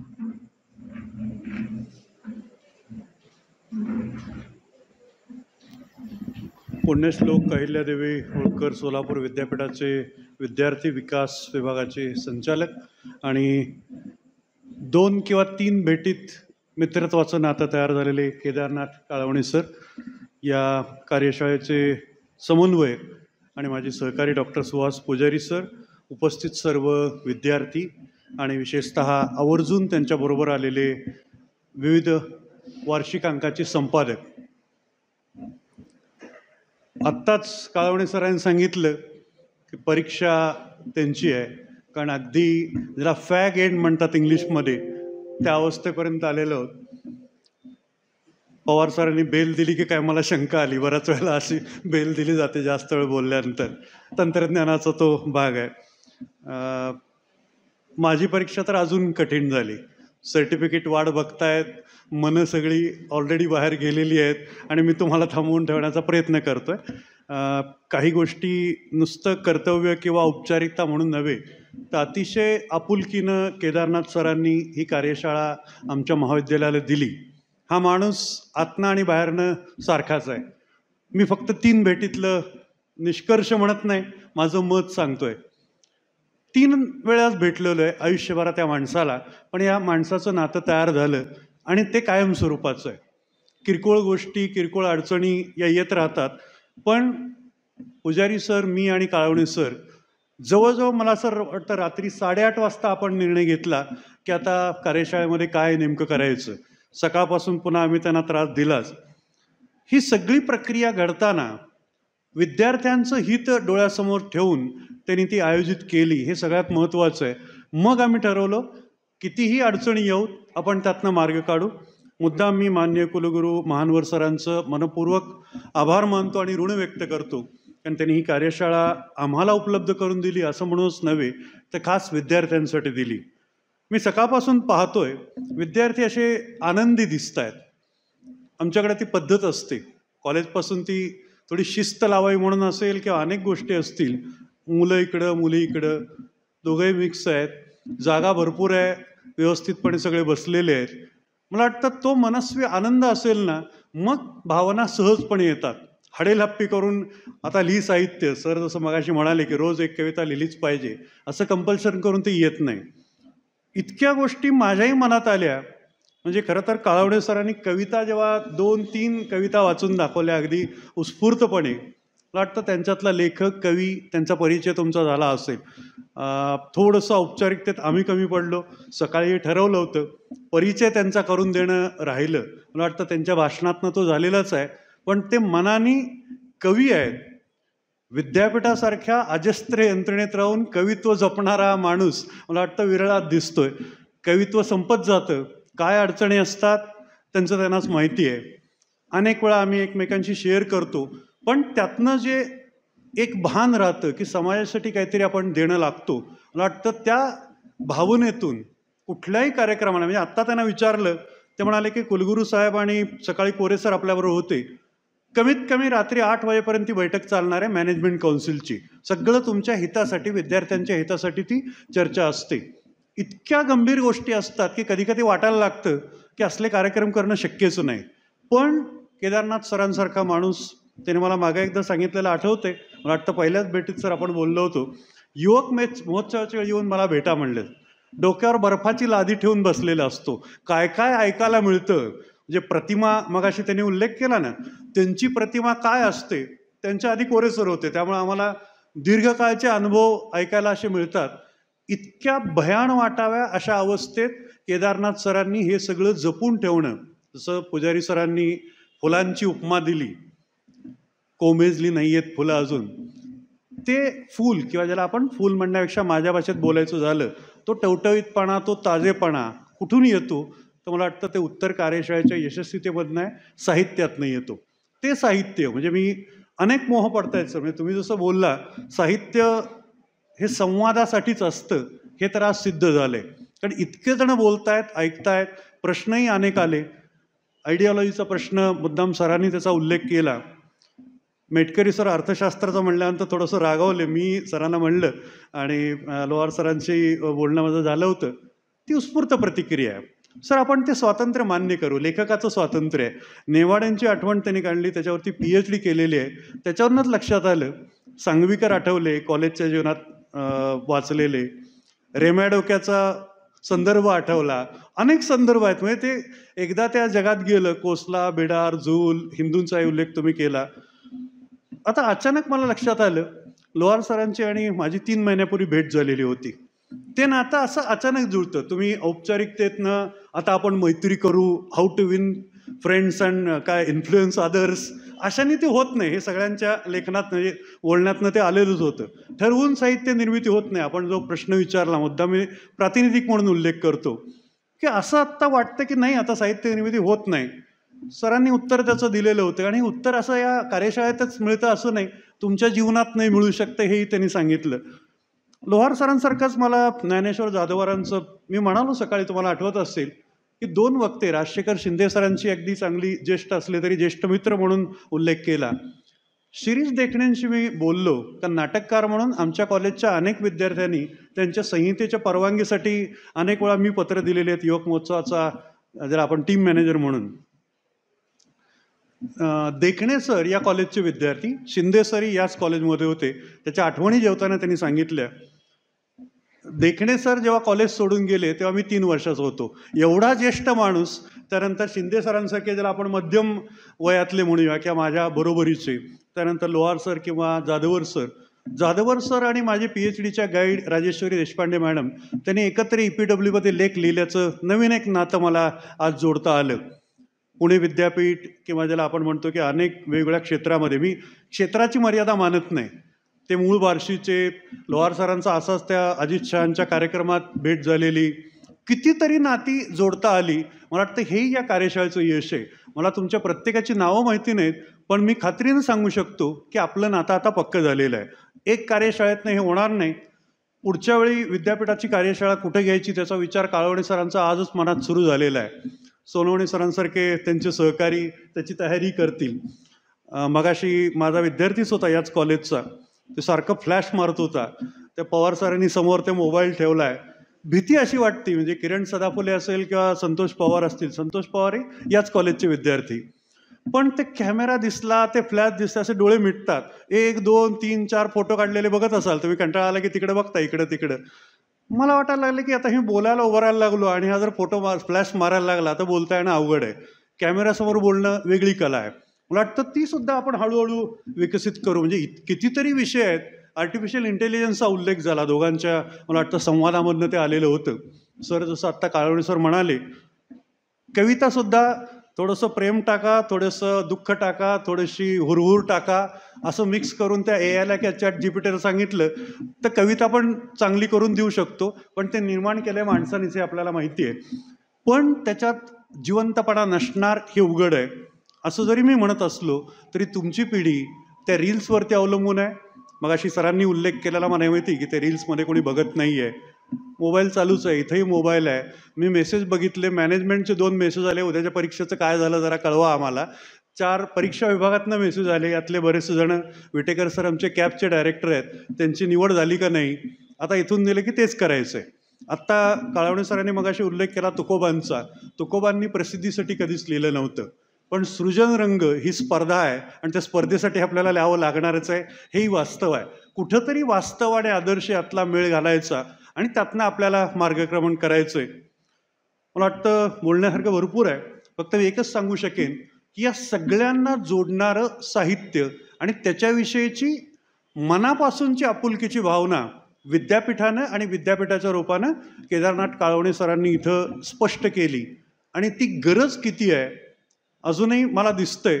मनातलं त्या AIला आणि ChatGPTला वाचता येणार नाही, मी खात्री देतो. दावा करेल ते माणसाच्या मनावर अजून ताबा मिळवणं इतकं सहज सोपं नाही. कदाचित ते मिळवतीलही, पण मी खात्रीनं सांगू शकतो, उगीच बरं वाटावं म्हणून नव्हे, पण मला भीती वाटत होती की आता कदाचित एक एक जण उठून जायला लागतील. नाही गेले तरी चेहऱ्यावरनं ते व्यक्त करतात, सर आता बास करा की, परीक्षा नाही घेणार आहे किंवा तुमची जास्त कसोटी नाही घेणार आहे. संगमेश्वर महाविद्यालय, विशेषतः माननीय चेअरमन धर्मराज काडादी आणि एकूणच माझा सर्व स्टाफ, त्यामध्ये बोल्लेवाड असतील, चिदानंद स्वामी असतील, अजय अट्टेलुरे असतील, अतिशय कष्टानं ही सगळी कार्यशाळा त्यांनी सातत्यानं त्याचा प्रयत्न केला. बरेच ज्युनियरचे अधिकारी येऊन गेले, आपण बसलो होतो तेव्हा. कितीतरी अडचणी आल्या. पवार सर डबल रोलमध्ये आहेत असं त्यांना मी म्हणालो. एक प्रशिक्षण कार्यशाळा चालू आहे, तिथनं ते इथं आले. युवा महोत्सवामध्ये अत्यंत शिवाजी विद्यापीठात महत्त्वाच्या पारितोषिक मिळवलेला आणि गाजलेला हा आमचा विद्यार्थी आहे. आणि आता मी असं म्हणतो, सकाळपासून जे म्हणत होतं ना तुम्ही तुमचं कॉलेज याच्याशिवाय दुसरं तुम्हाला काही सुचत नाही असं जे मनात येतं, पुन्हा ती शंका येईल. पण आता मी हक्काने सांगू शकतो, इथं बसलेले सगळे 43 विद्यार्थी आणि 18 तुमचे जे संघ व्यवस्थापक किंवा संपादक आलेले आहेत, ते आता आपण एक झालेलो. जसं उदाहरण काळवणे सरांनी दिलं की आमचे विद्यार्थी जेव्हा खेळाडू म्हणून असतील, युवक महोत्सवासाठी जातात, कॉलेजचे विद्यार्थी म्हणून जातात, पण ते सोलापूर विद्यापीठाचे विद्यार्थी म्हणून काळवणे सर आपुलकीने त्यांच्याशी बोलतात. आपण सगळेजण एक परिवार म्हणून एकत्रित आलेलो. यातून काहीतरी साहित्य निर्मिती चांगल्या दर्जाची होईल. थोडंसं पुजारी सरांनी भविष्याकडे ते ढकललं. भविष्यापेक्षा मी असं म्हणेन पिढी फास्ट आहे, जनरेशन खूपच प्रगत आहे. असं काही करता आलं आणि त्यात पवार सर मदत करतील की हे सगळं करताना मी लिहून द्या असं म्हणलो होतो, मी नाही विसरलो, पण अजून कोणी ते सांगितलेलं नाही आहे. कदाचित असं म्हणतील सर ईमेल ॲड्रेस द्या आम्ही पाठवतो, मला ते मान्य आहे. पण कुठंतरी आपण असंही सुरू करू शकतो की एखादं ऑनलाईन मॅगझिन जर करता आलं, किंवा आपण म्हणालात की त्याच्यात मासिकाचा वगैरे असा काळ न टाकता ऑनलाईन आपण असं काही साहित्य निर्मितीसाठीचं एक, ज्याला आपण वेबसाईट म्हणूया किंवा त्याला जे आपण आधुनिक तंत्रज्ञानाच्या आधारे मंच तयार करून दिला तर त्यावरती योगदान देतील. त्यावरती मार्गदर्शन करायला, एडिटिंग करायला आजचे सगळे ज्याला आपण त्याला काय म्हणतात मराठीमध्ये साधन व्यक्ती वगैरे, कधी कधी अवघड वाटायला लागतं. तो पेरे सरांनी म्हणाला होतो रिसोर्स पर्सनची सवय झाली असते, साधन व्यक्तीन त्याच्यापुढे काय काय असतं गोष्टी. सुलभक म्हणजे काहीतरी असं भोसकल्यासारखं वगैरे वाटू नये, एवढंच त्यातला मराठीतल्या भचा अर्थ तसा होतो. माझं म्हणणं आहे की हे हलकं फुलकं वातावरण असंच तुम्ही कायम ठेवा. खरंच सांगतो मनापासून, काळवणे सर म्हणले तसं, मी फक्त कॉपी पेस्ट म्हणून म्हणत नाही. विद्यार्थ्यांनी जे प्रश्न विचारले, काही प्रश्न प्राथमिक आहेत, मी कधीतरी पहिलीत होतोच, त्याला काही अडचण नाही. पण काही जणांचे प्रश्न आमच्या पिढीच्या पुढचे आहेत, ते त्यांना प्रश्न पडतायत, ते सोडवतायत, त्यातनं मार्ग काढतायत. मला वाटतं मी मुद्दाम उल्लेख ज्ञानेश्वर सरांचा करतो, त्यांनी कादंबरी लिहिलेली आहे. तुपेरे सरांनी उल्लेख केला, त्यांची कादंबरी वाचली आहे. माझी ओळख नाही, पण ते लेखक म्हणून चांगलं ओळखतो. मला वाटतं तरुण तेजांकितचा पुरस्कार लोकसत्ताचा काही दिवसातच त्यांना मिळणार आहे. तरुण पिढीचा ताज्या दम्याचा लोहार सर असतील किंवा मुख्यतः आपल्याला जाधवर सर असतील. मी सर म्हटलं म्हणजे पुन्हा अडचण येईल, मेटकरी सर आणि तुम्ही, कारण सर या कल्पनेविषयी तुमच्या मनात काय आहे ते तुम्ही व्यक्त केलं, मला निश्चितपणे कळलं. ते मान्य करतो, टीका म्हणून निश्चित मान्य करेन. पण कुठंतरी मला वाटतं विचारसरणीचाच प्रश्न जर सोडवायचा असेल, त्याच नोटवरती आपण समारोप करायला हरकत नाही. शाहू महाराज, महात्मा फुले, डॉक्टर आंबेडकर, नेहरू असतील, अगदी आजपर्यंतचे मी काही प्रातिनिधिक उदाहरणं घेतली, नाही तर त्याच्यावर नाही पुन्हा आमच्यावरती काहीतरी शिक्के मारायला सुरुवात, एवढेच घेतले का, बाकीचे घेतले नाही का. मगाशीच दोघांशी मी बोललो, मुद्दा त्यातला आहे. कारण मग ते यादी होते आणि मग विद्यार्थी कंटाळतील, हे मला माहिती आहे. कारण नावं घेण्यात मी किती पाठ केली नावं हे मला नाही सांगायचं. आपले सर्व राष्ट्रीय पातळीवरती मार्गदर्शन केलेले पिढ्यानपिढ्यांचे मार्गदर्शक असं आपण सोपं करूया. त्यांनी जे एक विचार मांडले त्याचा आधार होता लोकशाही. सरांनी अर्थशास्त्र मांडलं, मला राज्यशास्त्र मांडायलाच पाहिजे, माझ्या पोटाचा प्रश्न आहे. पण मला वाटतं हे सगळ्यांना मान्य असलेलं आहे. ज्ञानेश्वर सरांनाही मान्य आहे, लोहार सरांनाही मान्य असेल, शिंदे सर किंवा मुख्यतः देखणे सर, काळवणे सर आणि पुजारी सर आणि तुम्ही सगळेच मान्य कराल. लोकशाही हाच त्यातला गाभ्याचा विचार आहे. जाता जाता एक मुद्दा, जशी टीका झाली अर्थसंकल्पाच्या बाबतीत, टीका म्हणून म्हणत नाही पण पुढच्या कार्यक्रमात ही येईल, स्त्रीवाद. म्हणजे कुणीतरी आमच्यावरही टीका करेल, मी पण त्यात आलो, सगळे पुरुषच रिसोर्स पर्सन होते, स्त्री कुठे गेल्या, असंही कदाचित होऊ शकतं. सर काहीतरी बोलतील. राईट राईट, हे स्पष्टीकरण देण्यासाठीच मी बोललो होतो. त्याचं कारण असं होणं, ती टीका स्वीकारणं मनमोकळेपणाने. कारण आपण बघतोय की मुलींची संख्या जास्त आहे आज. स्त्रीवाद हा विचार ठीक आहे, कदाचित मला पटत नसेल, पण मी तो ऐकायचंच नाही. मला वाटतं तिथं आपल्याला सगळ्यांना हे मान्य असेल की लोकशाही हे आपण सगळ्यांनी मान्य करू, कारण ते आपल्या राज्यघटनेचा तो गाभा आहे आणि त्याच गाभ्यावरती आधारित आपण भारताचे नागरिक म्हणून जगणार आहोत. आणि त्या अर्थानं लोकशाहीची मान्यता देऊन आपण सर्वांच्या सहकार्याने ही कार्यशाळा यशस्वी झाली आणि त्याचं सर्वस्वी श्रेय मी मनापासून सांगते, केदारनाथ काळवणे सरांना दिलं.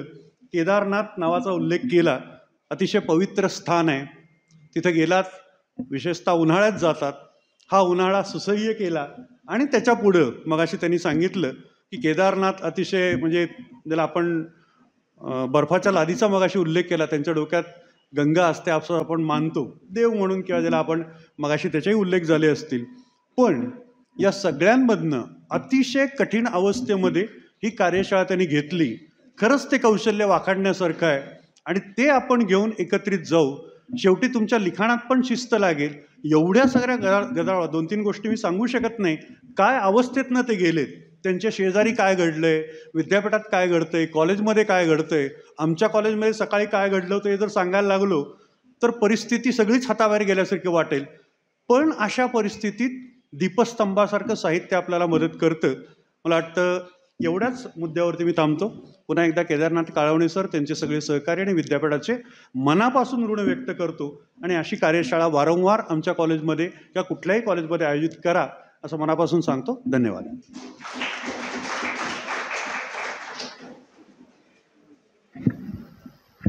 धन्यवाद बुवा सर. आणि शेवटचा गोड आभार व्यक्त करण्यासाठी मी प्राध्यापक युवराज सोलापूर सर यांना आमंत्रित करते.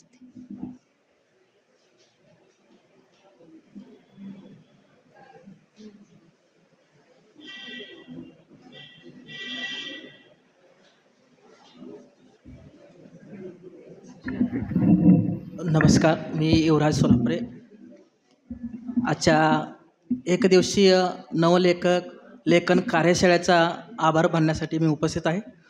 सर्वप्रथम या एकदिवसीय कार्यक्रमासाठी ज्यांनी आपल्याला सहकार्य केले, ज्यांच्यामुळे आपण हे कार्यक्रम जे आहे यशस्वीपणे आयोजन करू शकलो, त्या सर्व शिल्पकाराचे आपल्याला आभार मानणे माझे कर्तव्य मानतो. या ठिकाणी सर्वप्रथम मी संगमेश्वर एज्युकेशन सोसायटीचे चेअरमन माननीय धर्मराजी काडादी साहेब, त्यानंतर या संगमेश्वर एज्युकेशन सोसायटीचे सचिवा प्राध्यापिका ज्योती काडादे मॅडम यांच्या सहकार्यातून आणि यांच्या प्रेरणेमुळे आपण हे कार्यक्रम जे आहे यशस्वीपणे आयोजन करू शकलो.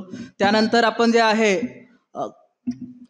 पुण्यश्लोक अहिल्यादेवी होळकर महाविद्यालयाचे कुलगुरू डॉक्टर प्रकाश महानवार सर यांचंसुद्धा या ठिकाणी उपस्थित होणार होते. काही कारणास्तव या ठिकाणी येऊ शकलं नाही. त्यांच्या शुभेच्छा आणि त्यांच्या सहकार्यामुळे आपण या ठिकाणी हा कार्यक्रम जो आहे यशस्वीपणे राबवलो. त्याच पद्धतीने या ठिकाणी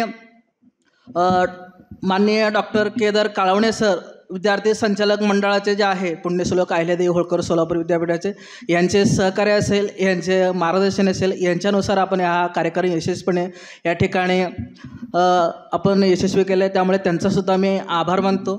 तशाच पद्धतीने आजच्या पहिल्या सत्राचे उद्घाटन समारंभाचे जे आहे मानव विद्या शाखेचे अधिष्ठाता डॉक्टर प्राध्यापक वसंत कोरे सर यांनी या ठिकाणी उद्घाटनपर जे आहे उद्घाटन करून या ठिकाणी आम्हाला मार्गदर्शन केले. त्यांचंही या ठिकाणी मी आभार व्यक्त करतो.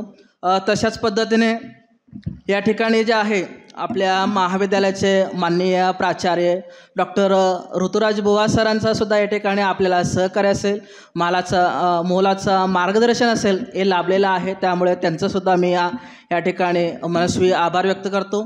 तशाच पद्धतीने पहिल्या सत्राचे जे आहेत आपल्याला योग्य असं मार्गदर्शन करणारे डॉक्टर राजशेखर शिंदे सर दयानंद कॉलेजचे यांनीसुद्धा आपल्याला जे आहे की मोलाचा वेळोवेळी मार्गदर्शन केले.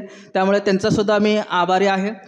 त्याच पद्धतीने दुसऱ्या सेशनचे जे आहे शिरीष देखणे सर यांनीसुद्धा आपल्याला या ठिकाणी त्यांच्या वेळातून वेळ काढून आपल्याला या ठिकाणी उपस्थित राहून बहुमोलाचा मार्गदर्शन केल्याबद्दल त्यांचासुद्धा मी या ठिकाणी आभार व्यक्त करतो.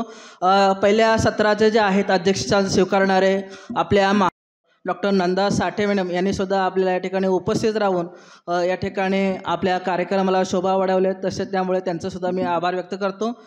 त्यानंतर जे आहे की पुढच्या सत्राचे जे आहे दत्ता घोलप सर असेल, ज्ञानेश्वर जाधव सर असेल, यांनीसुद्धा आपल्या वेळात वेळ काढून या ठिकाणी उपस्थित राहून आपल्याला नवलेखक कशा पद्धतीने असावा या संदर्भात जे आहे मार्गदर्शन केल्याबद्दल त्यांचासुद्धा मी या ठिकाणी आभार व्यक्त करतो. त्याच पद्धतीने आपल्या हिंदी विभागाचे विभाग प्रमुख डॉक्टर दोड्डे सर या ठिकाणी अध्यक्षीय तिसऱ्या सत्राचं जो आहे या ठिकाणी भाषण असेल किंवा सहकार्य असेल, त्यामुळे त्यांचासुद्धा मी या ठिकाणी आभार व्यक्त करतो.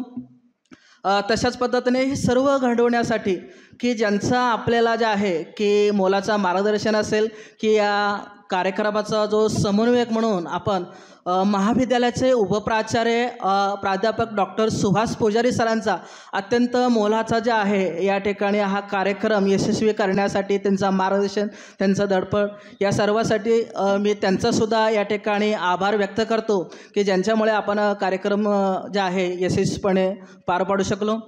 त्यानंतर जे आहे की पहिल्या सत्राचा सूत्रसंचालन करणारे जे आहेत डॉक्टर मंजू संगेपांग मॅडम, त्यानंतरचे जे आहेत नंतरचे सत्राचे सूत्रसंचालन करणारे प्राध्यापक रेवणसिद्ध हालोळे, प्राध्यापक प्रवीण राजगुरू सर यांनीसुद्धा सूत्रसंचालन केले तिसऱ्या आणि चौथ्याचा. त्यांचासुद्धा मी या ठिकाणी सूत्रसंचालन योग्य पद्धतीने केल्यामुळे मनोपूर्वक आभार व्यक्त करतो. त्यानंतर आपल्या मराठी विभागाचे तुपेरे सरांचा सुद्धा या ठिकाणी जे आहे कार्यक्रम यशस्वीसाठी मोलाचा मार्गदर्शन असेल, सहकार्य असेल, त्यांचासुद्धा मी या ठिकाणी आभार व्यक्त करतो. त्याच पद्धतीने या ठिकाणी उपस्थित राहू शकले नाही, परंतु त्यांचे आपल्याला जे मार्गदर्शन आहे, सहकार्य लाभलेले आहेत असे भूगोल विभागाचे विभाग प्रमुख राजकुमार मोहरकर सर आणि डॉक्टर प्राध्यापक शिवाजी मस्के सर यांचेसुद्धा मार्गदर्शन असेल, सहकार्य असेल लाभलेलं आहे. त्यामुळे त्यांचासुद्धा मी या ठिकाणी शब्दशः आभारी आहे. त्यानंतर अर्थशास्त्र विभागाचे डॉक्टर संगीता कामत मॅडम यांचासुद्धा या कार्यक्रम यशस्वीसाठी जे आहे मूल्यवान जे आहे या ठिकाणी सहकार्य लाभलेलं आहे. त्यामुळे त्यांचासुद्धा मी आभार व्यक्त करतो. तशाच पद्धतीने आपल्याला पुण्यश्लोक अहिल्यादेवी होळकर विद्यापीठाचे की अक्षय सोनावणे सर या ठिकाणी सकाळपासून जे आहे उपस्थित राहून की आपल्याला योग्य सहकार्य केलेत, त्यामुळे त्यांचासुद्धा मी या ठिकाणी आभार व्यक्त करतो. त्यानंतर मीडिया प्रमुख म्हणून जे आहेत प्राध्यापक संतोष पवार सर आणि त्यानंतर जे आहे किरण सदाफुले सर या ठिकाणी सकाळपासून उपस्थित राहून मीडियाच्या प्रमुखपद जे आहे सांभाळत आहेत प्रकाशनासाठी, त्यामुळे त्यांचासुद्धा मी या ठिकाणी आभार व्यक्त करतो. त्यानंतर जर बघितलं आपण दुपारी आपण जेवण केला, जेवणचा व्यवस्थित जो मॅनेजमेंट करण्याचं काम जे आहे समाजशास्त्री विभागाचे विभाग प्रमुख प्राध्यापक विष्णू विठेकर सर आणि संगशेट्टी सरांनी जे आहे की संपूर्ण जेवणाचा असेल, चहा नाश्त्याचं जे आहे व्यवस्था केल्याबद्दल त्यामुळे त्यांचासुद्धा सरांचा मी मनपूर्वक आभार व्यक्त करतो. त्यानंतर ज्यांनी आपल्याला जे आहे चिदास्वामी नॉन टीचिंगचे जे आहेत की टेक्निकल मदत असेल की ज्यांनी केलेले आहेत त्यांचासुद्धा की ज्ञात असेल अज्ञात असेल की ज्यांचा आपण या ठिकाणी नाव उल्लेख करू शकलेलं नाही आहे, चुकून रागलेलं असेल, त्यांचासुद्धा मी या ठिकाणी आभार व्यक्त करतो. तशाच पद्धतीने सर्वात महत्त्वाचं म्हणजे काय की विविध महाविद्यालयातून असलेल्या उपस्थित सर्व प्राध्यापक बंधू आणि प्राध्यापिका यांचंसुद्धा या ठिकाणी शब्दशः मनापासून मी आभारी व्यक्त करतो. कारण आपण आलात या ठिकाणी, आपल्या या ठिकाणी कार्यक्रमाला जो काही शोभा वाढवल्यात आणि तुमच्यामुळे आपण हे कार्यक्रम यशस्वीपणे राबवू शकलो. त्याच पद्धतीने विविध महाविद्यालयातून आलेल्या सर्व विद्यार्थी मित्र जेणेकरून जे नवलेखक आहेत भविष्य काळातील अशा सर्वांचा सुद्धा या ठिकाणी आपण आलात आणि या कार्यक्रमाला शोभा वाढवल्यात, त्यामुळे त्यांचं आपल्यासुद्धा मी या ठिकाणी मनपूर्वक आभार व्यक्त करतो. त्याच पद्धतीने आपल्या सर्वात महत्त्वाचे म्हणजे वैजनाथ स्वामी जे आहे रजिस्ट्रेशन असेल किंवा जेवणाची व्यवस्था असेल हे या ठिकाणी सहकार्य केल्यामुळे त्यांचासुद्धा मी या ठिकाणी आभार व्यक्त करतो. त्याच पद्धतीने या ठिकाणी उपस्थित असलेले डॉक्टर मेटकरी सर आणि त्याच पद्धतीने इतर महाविद्यालयातील प्राध्यापक सर असेल की ज्यांचे या ठिकाणी नाव चुकून राहिलं असेल त्यांचासुद्धा की या ठिकाणी मी पुन्हा एकदा आभार मानतो. तशाच पद्धतीने ज्यांचं नाव घेतलेले नसेल किंवा हा सर्व काही सुरळीत घडवून आणण्यासाठी ज्या अदृश्य शक्ती आहेत त्यांचासुद्धा मी या ठिकाणी आभार व्यक्त करतो. नाही सर, काहीतरी असतो की रेग्युलर फंडिंग करण्यासाठी